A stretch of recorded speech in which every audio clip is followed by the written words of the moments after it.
발표 내용은 이제 저희가 인도가 제2의 중국이 될 수 있느냐 하는 게 한 10년 전부터 하두가 있었고요. 그런데 이제 실제로는 아직은 제2의 중국이라고까지 딱 말하기는 굉장히 좀 어려운 상황인 것 같습니다. 서두에 말씀드리면. 그 부분에 대해서 좀 말씀을 드리려고 합니다. 지금 그림을 예, 오늘 뭐 발표는 이렇게 말씀드리고요. 예.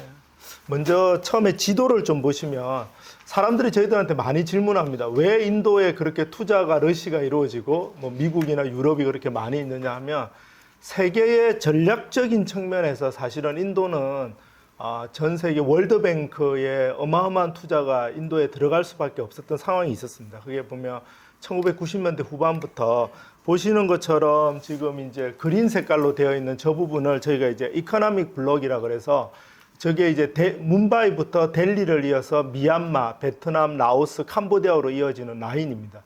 저 라인이 어떤 라인? 저 라인에 투자가 어마어마하게 됐습니다. 월드뱅크. 그런데 월드뱅크가 뭐 돈이 남아 돌아서 저쪽에 투자하는 게 아니고요. 저 라인을 투자를 하는 이유는 저 라인이 바로 중국의 경제적 확장을 막는 하나의 보이지 않는 이코노믹 베리어였다. 이게 이제 실제로 전략이었고요. 저희가 미국에 있을 때도 저 전략을 수립하고 그런 것들이 있었고요. 그 당시에는 이제 그런 부분들이 보고서에 나와 있지 않았지만 있었고요. 자, 이러다 보니까 중국은 이거에 맞서서 결국에는 파키스탄의 카라치로부터 스리랑카의 콜롬보까지 이어지는 지금 보시는 거 트라이앵글로 되어 있는 저 부분입니다.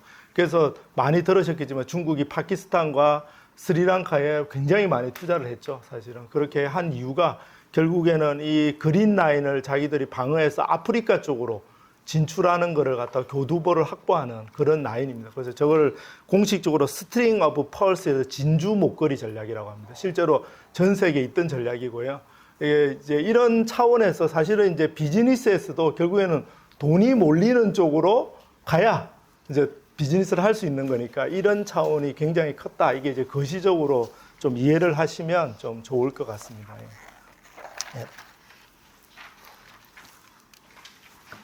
다음에 보시면 앞에 김준환 원장님도 말씀하셨지만 인도의 세계 경제 성장률은 정말 놀라울 만큼 전망치도 좋고 지금까지도 그래 왔습니다. 그래서 이제 최근에 IMF에서 2023년 4월에 발표한 것도 보시면 이제 22년, 23년, 24년에 거의 6%대, 중국은 4% 정도밖에 안 되지만 이렇게 2024년까지 성장할 거다. 거의 6% 정도 매년 성장할 거다. 이렇게 전망을 하고 있다는 것은 굉장히 큰 전망입니다. 왜냐하면 아시는 것처럼 한국이 인도하고 한 10여 년 전만 해도 GDP 규모가 똑같았습니다. 사실은 한국이 더 높았고요. 한 15년 전에는.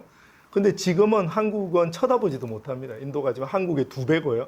GDP 규모 2배인데 경제 성장률은 2배 이상 뛴다. 이러면 이제 여러분들이 그 갭이 앞으로 어떻게 벌어질지는 뻔한 일이죠. 그래서 단순 산술 계산을 해도. 그러니까 솔직히 말씀드리면 인도가 뭐 더럽고 못 살고 뭐 요즘에 TV에 KBS 뭐 MBC 이런 데 보면 다큐멘터리 요새 기안 84도 가서 열심히 뭐 여행하고 있는데 경제적인 측면에서 보면 나라라는 자체를 보면 한국은 인도하고는 게임이 안 됩니다. 사실은 보면 우리나라는 뭐 인도가 봤을 때는 어떠냐면 얼마 전에도 제가 한국에 있는 인도 대사를 만났지만 인도 대사의 어떤 약간 거만함, 뭐 쉽게 말하면 이런 게 있었습니다. 왜냐하면 뭐 한국은 아주 작은 나라, 우리의 경제 규모의 이제 3분의 1 정도 수준, 뭐 이 정도로 생각을 합니다, 실제로. 근데 이제 우리는 또 반대로 생각하죠.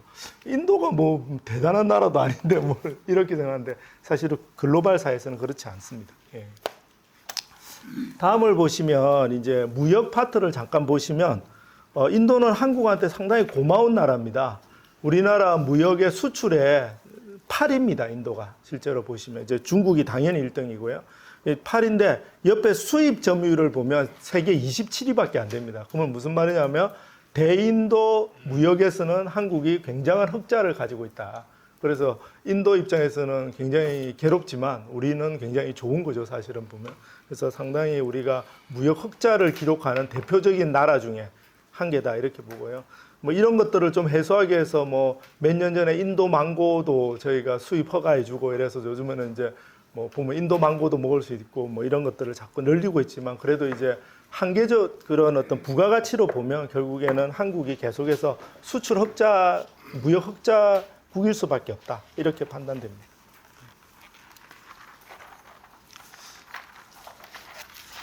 그다음은 이제 대인도 및 중국 해외 직접 투자액인데요. 이제 한국에서 보면 사실은 보면 이제 중국이 월등히 높습니다. 뭐 보시면 그래프상으로 보면 열심히 높고요. 그리고 코로나 팬데믹 이후에 더 그 격차가 벌어졌습니다. 인도 쪽은 이제 누적 투자액이 그냥 거의 머물러 있고요. 사실은 중국은 굉장히 크게 늘어나는 이런 추세를 보이고 있습니다. 그래서 이 갭이 올해 2023년 아직 통계가 안 나왔지만 최근에는 이제 인도에 저희 기업들이 좀 러시를 이루고 있어서 아마 좀 갭은 줄어들 거로 보이지만 그래도 보시면 표면적으로 보면 약 한 20배 정도의 투자액 차이가 난다 이렇게 보시면 될 것 같습니다. 이게 사실은 상당히 좀 놀라운 지표입니다. 그 다음에 보여드리는 이게 이제 그 월드뱅크에서 전 세계의 그 비즈니스 환경을 이제 매년 측정을 합니다. 그래서 팬데믹 때는 안 했고요. 최신 자료가 2020년인데 저는 이걸 보면 사실은 믿기지 않았습니다. 솔직히 뭐 여기 그 이광일 전자 그 대표님도 계시지만 정말 인도가 환경이 이렇게 개선이 됐나? 2010년에 보시면 인도가 굉장히 환경이 안 좋은 상태였습니다. 세계 133위였습니다. 비즈니스 환경으로 보면 세계 133위였거든요. 2010년에. 위에 있을수록 나쁜 겁니다. 이거는 이제 순위가 이제 좋아야 되고 핀란드가 1위입니다. 전 세계에서 비즈니스 환경이. 근데 이제 쭉 오다 보면 결국에는 지금 상태에서 2020년을 보면 베트남이나 인도네시아나 하고 좀 비슷하다. 그거 보면서 야, 이게 진짜야? 이런 이제 우리가 이제 월드뱅크가 발표한 거니까 이게 뭐 거짓말로 발표한 건 아니고 뭔가 지표를 가지고 나름대로 발표해서 뭐 이게 순위가 정말 133위에서 63위로 개선됐는지는 모르지만 중요한 거는 환경이 확실히 최근 10년 동안은 굉장히 많이 개선됐다라는 거는 저희가 알 수가 있습니다. 비즈니스 환경이. 그렇게 이해를 해 주시면 될 것 같고요. 다음은 이제 보시는 것처럼 인도의 비즈니스 환경을 좀 이제 뭐라 그래야 되나 세분화한 겁니다. 그래서 전 세계 63위 정도 되는데 여러 가지 섹터에서 여러 가지 분야에서 인도의 비즈니스 환경이 어떠냐 이렇게 보는데요. 인도가 굉장히 이 그래프를 보시면 특이한 게 있습니다. 이게 전 세계의 어느 국가도 이런 그래프가 나타나지 않는데 어떤 게 특이하냐면요. 좋은 거는 굉장히 좋고 비즈니스 환경이 나쁜 거는 굉장히 나쁩니다. 그러니까 쉽게 말하면 인도는 극과 극이다. 그러니까 좋은 거는 굉장히 또 보시면 인도에서 비즈니스를 시작하려고 하는 거는 세계 136위 굉장히 안 좋습니다. 인도에서 처음에 비즈니스를 시작할 스타팅업 비즈니스는 굉장히 어렵다. 그게 이제 이 지표에서 나타나고 있고요. 보시는 것처럼. 그리고 레지스팅 프로퍼티 소유, 토지 소유나 어떤 소유의 어떤 권리를 주장하는 것도 세계 154위 거의 꼴찌입니다. 거의 굉장히 어렵다는 거죠. 예를 들어서 저희도 뭐 지금 신한은행 부동산 채권 담보 컨설팅을 하고 있거든요. 인도에. 보면 인도는 민법에 이렇게 적혀 있습니다. 토지를 사거나 뭔가를 살 때도 부동산 등기부 등본에 30년 소유권 이력을 반드시 조사해야 된다. 라는 게 민법에 쉽게 말하면 지금의 주인은 믿을 수가 없다. 라는 게 이제 있습니다. 그래서 실제로 인도에서는 부동산 소유권을 계속 확인해야 되고요. 옛날에 이제 저희 포스코도 오리사에서 투자할 때 땅을 굉장히 많이 샀잖아요. 한 400만 평 정도 살려고 할 때도 그런 소유권 문제가 굉장히 이슈가 있었습니다. 그런 것처럼 그런 부분들이 실제로 반영돼 있고요. 그런데 이제 또 다른 거를 보시면 딜링 위드 컨스트럭션, 건설 허가라든지 또는 보면 소수 투자자를 보호하는 6번째에 나와 있는 Protecting Minority Investor 이런 거는 세계 13위입니다. 이거는 뭐 OECD 수준을 넘어서 굉장히 선진화된 순위거든요. 그래서 인도가 보면 굉장히 좋은 것도 있고 굉장히 나쁜 것도 있고 이게 이제 교차하고 있다 이런 거예요. 오른쪽에 보시면 163위도 있습니다. Enforcing Contract 이거는 뭐냐면 법적으로 뭔가 계약하고 나서 법적으로 이걸 강제를 하는데 강제 거의 안 된다. 쉽게 말하면 계약서는 굉장히 믿기 어렵다. 뭐 이런 거죠. 쉽게 말하면 법적으로. 이런 것들이 이제 실제로 월드뱅크에서 주장하고 있습니다. 그래서 이제 이런 부분들이 인도에서 보실 때는 항상 극과 극이다. 이렇게 이제 저희가 보시면 됩니다. 그 다음에 보시면 이제 중국인데요. 중국은 딱 보시면 이제 대부분 다 괜찮은데 이제 딱 안 좋은 게 이제 텍스 105위. 이제 이게 중국에서는 세금 처리가 굉장히 어렵다. 이런 것들이 이제 실제로 중국 비즈니스 하시는 분들도 세금 문제가 굉장히 어렵다고 얘기를 합니다. 그래서 이제 그 부분들이 좀 차이. 다른 거는 이제 대부분 다 중국은 이제 많이 비즈니스 환경이 다 좋아진 것으로 이렇게 판단이 됩니다. 그래서 이제 이 비즈니스 환경 측면으로만 보면 인도는 아직까지 극복해야 될 굉장히 이제 후진국적인 요소를 계속 갖고 있다. 이런 거를 저희가 볼 수가 있습니다.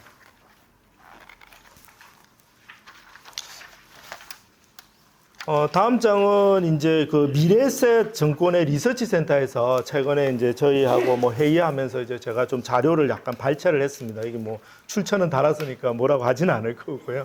그래서 이제 보시는 것처럼 이제 미래에셋은 사실 인도에 가서 굉장히 성공한 기업 중에 하나입니다. 그래서 미래에셋 지금 가입자 수가 어마어마하게 늘었고요.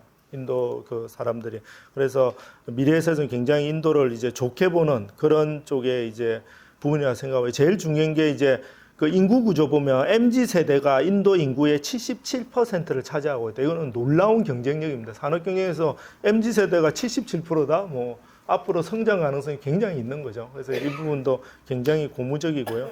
그 다음에 유니콘 기업 수 증가를 보면 미국 1등, 중국 2등, 인도 전 세계 3위입니다. 유니콘 기업 수가 벌써 68개입니다. 스타트업으로. 이건 뭐 놀라운 일인 거죠. 그런 거를 생각해 보면 한국이 15개입니다. 뒤에 보면. 딱 보면은 한국이 4배 정도, 4분의 1 정도의 수준이다. 이렇게 보시면 됩니다. 그래서 이제 그만큼 인도가 유니콘 기업 수가 많다는 거는 창업을 해서 7년 안에 굉장히 매출액이 많이 늘어나는 기업들이 굉장히 많다. 이런 것들을 저희가 볼 수가 있습니다. 이거. 그리고 FDI 순유입액도 보시면 이제 뭐 물론 이제 중국하고 인도를 봤을 때는 차이가 있지만 그래도 인도가 한국이 이제 투자하는 것보다는 굉장히 외국에서 많이 투자를 하고 있다 이런 걸 보시면 됩니다. 그리고 인도는 여기 지금 그래프에는 없는데요. 그 인도가 약간 또 특이한 게 있습니다. 보통 보면 그 개발도상국, 우리가 인도를 못 사는 나라라고 이야기하잖아요. 왜냐하면 1인당 국민소득 2,000달러밖에 안 되니까. 그런데 그런 나라들은 개발도상국 70개국 정도를 보면 대부분 다 FDI가 이제 받는 거, 이제 그 나라가 FDI를 받아들이는 것만 되게 쉽게 말하면 FDI 인플로우만 보통 있거든요. 아웃플로우는 거의 없죠. 왜냐하면 예를 들어서 아프리카 어떤 국가가 해외에 투자한다 말도 안 되는 이야기잖아요. 근데 인도는 실제로 보면 FDI 인플로우하고 FDI 아웃플로우가 수준이 비슷합니다. 그건 무슨 말이냐면 인도는 많이 받아들이기도 하지만 해외에다도 굉장히 공격적으로 투자를 한다. 이런 것들을 제가 그게 이제 인도의 굉장히 특징입니다. 실제로 인도의 기업들이 해외에 그 가지고 있는 브랜드들 그런 것들이 굉장히 많이 있다. 이렇게 이제 생각을 하시면 됩니다. 잘 안 알려진 기업으로는 한국에 들어와 있는데 이제 플래그라는 영국의 전 세계 해적 케이블 회사가 있습니다. 그것도 인도 회사입니다. 그래서 인도가 해적 케이블 끊으면 통신망 다 마비된다 이런 말도 있듯이 우리는 모르지만 인도가 다 그런 회사를 먹고 있다. M&A를 해서 그런 것들을 저희가 이제 이해를 좀 해야 됩니다. 그 다음에 이제 성장률 추이는 앞에서 말씀드렸고요. GDP도 말씀드렸고, 그 밑에 이제 조금 기업적인 측면으로 보면 주요국의 상장사 매출액 누적 성장률 추이라는 게 있습니다. 이게 이제 2005년부터 2022년까지인데 이게 사실은 돈하고 밀접되어 있는 거잖아요. 이게 있는데 보시면 인도가 월등히 앞서 있습니다. 이거는 인도의 기업들이 굉장히 상장사들의 매출액이 누적액이 높아졌다. 이런 것들을 알 수 있습니다. 그래서 말은 이제 최근에 인도의 부동산 가격도 많이 오르고 그리고 어떤 영업이익도 오른쪽에 보시면 영업이익도 누적 성장률이 인도가 굉장히 높습니다. 그래서 이제 이런 부분들이 보면 인도가 어떤 우리가 그 측면에서 보는 인도가 안 좋다라는 측면 반면에 굉장히 인도의 기업들은 선전하고 있다. 이런 것들을 저희들이 볼 수가 있습니다. 뭐 주요국 주가 장기 추이를 보더라도 보시는 것처럼 인도의 투자를 이제 2006년이나 2011년에 하셨으면 돈 굉장히 많이 버는 추세선이죠. 보면 뭐 굉장히 뭐 압도적입니다. 그래서 뭐 당연히 저는 이제 인도 펀드도 했을 거예요. 뭐 저도 이 재미를 좀 본 사람 중에 한 명 중에 하나입니다. 인도는 결국에는 왜냐하면 뭐 장기적으로 굉장히 저도 조심스럽지만 전망은 좋은 국가다 이렇게 보시면 될 것 같습니다.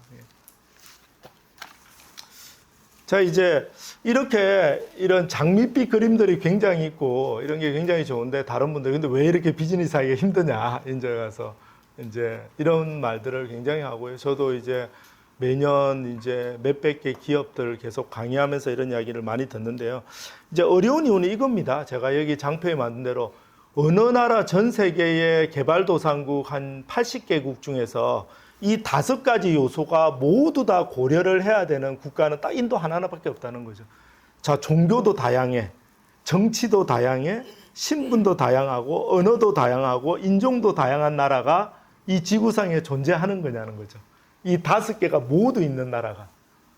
저는 못 찾았거든요. 혹시 있으시면 저한테 알려주시면 좋을 것 같습니다. 저는 이런 나라를 본 적이 없습니다. 어떻게 한 나라가 종교 달라, 정치도 다양해, 신분도 달라, 언어도 뭐 사투리까지 보면 3,000개의 뭐 공식 언어는 22개고 뭐 서로 의사소통 안 되는 언어만 20개가 넘고 인종도 다양하고 이런 나라가 전 세계에 존재할까? 안 존재합니다. 안 존재한다는 거는 비즈니스를 할 때 이 모든 요소들이 다 고려가 돼야지만 안착을 할 수 있다는 거죠. 왜냐하면 내 상대방의 딜러나 비즈니스 파트너가 항상 달라진다는 거죠. 좋은 사람도 있고 나쁜 사람도 있고 어떤 사람은 이슬람교, 어떤 사람은 힌두교, 어떤 사람은 자이나교고 어떤 사람은 이런 인종이고 어떤 사람은 이런 언어를 쓰고 이러니까 뭐 헷갈리는 거죠. 실제로. 그게 너무 힘든 거죠. 그런 부분들이 가장 인도에서 어렵다 이렇게 좀 이해를 하시면 될 것 같습니다. 그래서 이제 간단히 이제 뭐 이해를 돕기 위해서 언어만 제가 살짝 발췌해 왔습니다. 보시면 인도 언어 보면 일상 언어 힌디어를 쓰지만 지역 언어에 벵갈리, 때루구인데 벵갈리어가 8.3% 하면 좀 감이 안 오시면 1억 명입니다. 1억 명. 8.3%면요. 1억 명이 완전히 다른 언어를 쓴다. 전혀 이해 안 된다. 힌디어는 사람이 가서 벵갈리어 들으면 전혀 알 수 없거든요. 우리 한국말 듣는 거와 똑같습니다. 이거는 사투리 수준이 아니거든요. 그러니까 이게 이제 굉장히 어려운 거죠. 예를 들어서. 그런 부분들이 인도에서 어려운 점이 있다. 이렇게 좀 이해해 주시면 될 것 같습니다. 자, 그러면 우리가 앞으로 인도를 어떻게, 이게 이제 가장 이제 오늘 제가 좀 말씀드리려고 하는 하이라이트, 앞부분은 이제 워낙 많이 알려진 부분들이고요. 이 뒷부분은 아직까지 많이 안 알려졌습니다. 저도 지금 이제 정부하고, 이번에 VIP께서도 9월에 가시지만, 이제 우리가 인도를 어떤 파트너를 잡아야 되냐, 이런 부분들에 대해서 지금 논의를 하고 있고, 이제 글도 작성하고 있습니다. 그래서 이제 그 부분에서 저는 이렇게 생각합니다. 앞으로의 산업은 위치라는 부분, 포지셔닝이라는 부분과 연관된 산업 분야를 빼놓고는 이야기할 수 없다. 이렇게 됩니다. 그래서 이제 위치라는 게 어떤 거냐면 여러분이 지금 내비게이션 쓰시고 네이버에서 위치 찾고 그 다음에 자율주행 자동차가 되려면 다 위치를 파악해야 되거든요. 근데 이제 위치를 정확하게 파악하려면 인공위성이 핵심입니다. 그래서 요즘에 항공우주 이야기 많이 나오거든요. 근데 전 세계에서 GPS를 자체 보유하고 있는 나라가요. 미국이 제일 먼저 갖고 있었고요. 당연히. 그 다음에 EU, 그 다음에 러시아, 중국, 일본. 딱 이 5개, 인도 이렇게 6개밖에 없습니다. 전 세계에. 쉽게 말하면 자체 GPS에서 위치를 수신받을 수 있는 나라가 딱 6개라는 겁니다. 인도도 들어있고요. 당연히. 한국은 어떤 거냐면요. 쉽게 말해서 소위 이런 말이 있습니다. 미국이 지나가는 위성을 한국 상공에서 턴오프를 한다. 꺼버리면 우리나라 미사일 체계는 다 무력화됩니다. 뭐 다른 보안 이런 거 다 필요 없습니다. 그냥 인공위성만 꺼버리면 그 다음부터는 아무것도 할 수가 없어요. 위치가 여러분 내비게이션도 작동 안 합니다. 아무것도 작동 안 합니다. 엄청난 무기입니다. 실제로 인도가 왜 자체 GPS를 20년 전에 인도가 20년 전에 개발 시작했거든요. 해갖고 한 10몇 년 전에 상용화 지금 시작하고 있는데요. 인도가 왜냐면 이게 인도하고 파키스탄 전쟁이 있었습니다. 90년대에. 있었을 때 미국이 그 파키스탄하고 인도 상공에 지나가는 GPS 위성을 꺼버렸습니다. 그래서 미사일을 못 쏘았어요. 두 나라 다. 이 현실에 있었던 일입니다. 자, 이제 그러니까 이제 우리나라 한국도 약간 고민이 되는 거죠. 미국이 사실 우리의 우방이긴 한데 혹시 끄면 이게 어떻게 되나. 약간 불안할 수 있죠. 사실 보면. 일본도 그래서 갖고 있습니다. 일본도 자기들 위성을 쏘아서 이제 GPS를 갖고 있거든요. 그래서 이제 그런 부분들인데 인도가 굉장히 이 인공위성 분야가 뛰어나고 위치가 있으니까 저희가 이제 위치와 관련된 산업 분야를 인도하고 좀 협력해야 돼요. 다행스러운 거는 저희 한국이 3조 7천억을 들여서 2021년부터 연구개발을 시작했습니다. 근데 앞으로 10년 후에 만들어집니다. 예, 다행히 이제 10년 후에는 우리나라 GPS 위성을 가질 수 있는데 앞으로 2035년 정도에 만들어집니다. 그래서 인도하고 이 부분에 대해서 좀 협력을 해야 된다 이런 필요가 있고요. 그 다음에 이제 두 번째로는 이제 데이터. 여러분들이 요즘에 많이 듣는 뭐 인공지능, 빅데이터 이런 걸 많이 듣는데요. 인도가 이 데이터 분야가 또 굉장히 뛰어납니다. 인도의 노벨 경제학상을 받은 아마티 센이 계량 경제로 받았거든요. 그래서 인도는 전통적으로 수에 강하고 데이터 처리나 데이터 소프트웨어를 만드는 아주 탁월한 국가 중에 하나입니다. 그래서 실제로 인도는 그런 뭐 우리나라는 아직 시도도 못하고 있지만 인도 인구의 한 4억 명 정도 홍채 인식 데이터베이스 다 구축했고요. 인도는요. 그래서 그런 것처럼 굉장히 데이터베이스가 강한 나라입니다. 그래서 이제 우리가 인도하고 이런 분들을 협력을 해야 된다. 이게 왜 저희가 필요하냐면 과연 우리가 중국한테서 받을 수 없고 그런 기술을 러시아한테 받을 수 없고 일본한테도 받을 수 없습니다. 우리 입장에서는.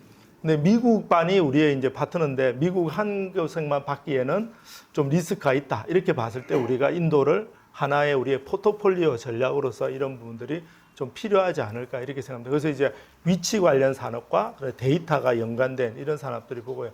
대표적으로 저희들은 이렇게 전망하고 있습니다. 앞으로 자율차 시대가 되었을 때 전 세계 내연기관 생산이 세계 5위가 인도고 한국이 6위인데 자율차로 바뀌려면 소프트웨어가 굉장히 발달되어야 되는데 그러면 소프트웨어의 위치와 데이터를 갖고 있는 우리의 파트너가 누가 될 거냐 하면 인도가 또 가능성이 있는 거죠. 자동차도 이미 세계 5위고 거기다가 데이터하고 위치를 갖고 있죠. 그래서 이제 그런 부분들도 있고요. 미국도 그래서 여러 가지 미국 자동차 회사들이 방갈로르에 연구센터를 다 포지셔닝하고 현대도 자율주행 시스템 연구소가 벵갈로르에 있습니다. 그런 것들을 좀 이해해 주시면 앞으로 인도에 대해서 잘 이해가 되시리라 믿습니다. 예, 제 발표는 여기서 마치겠습니다. 감사합니다.